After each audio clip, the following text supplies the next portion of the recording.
Po yung mga anak ni Nanay Alice. Ayan, tatlo po silang may mga kapansanan. Hindi po sila nakakapagsalita. Ganyan lang po ang ginagawa nila araw-araw. At ito po yung isa, yan. Halos may maintenance silang gamot, guys. Ayan.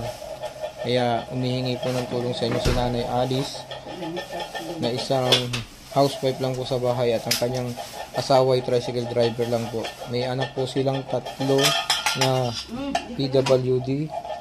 Yan, may mga kapansanan po sila, guys. Kaya sana po nabigyan nyo ng tulong si Nanay Alice sa pang-araw-araw na gastusin para sa kanilang mga anak.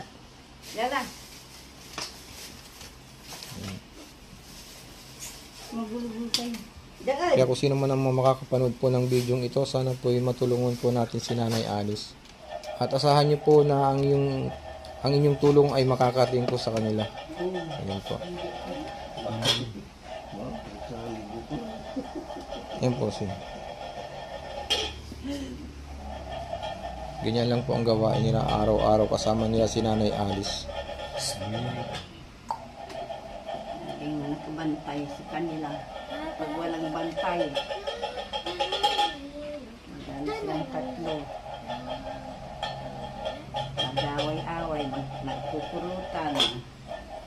Yun po ang sinasabi ni Nanay Alice at hindi niya raw pwede pong babayaan yung mga anak niyang magsama-sama dahil sila mismo nagkakasakit-sakitan kaya lagi nilang binabantayan sa halos araw-araw na ginagawa nila.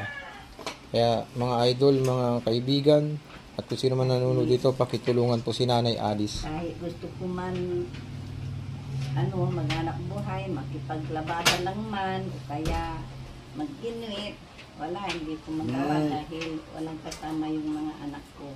Nag-aalaga sa kanila. Wala pong kasama yung mga anak niya kaya hindi po si makapagtrabaho si Nanay Alice. Siya po ay senior citizen na rin po, pati si tatay na asawa niya. Ayan, guys.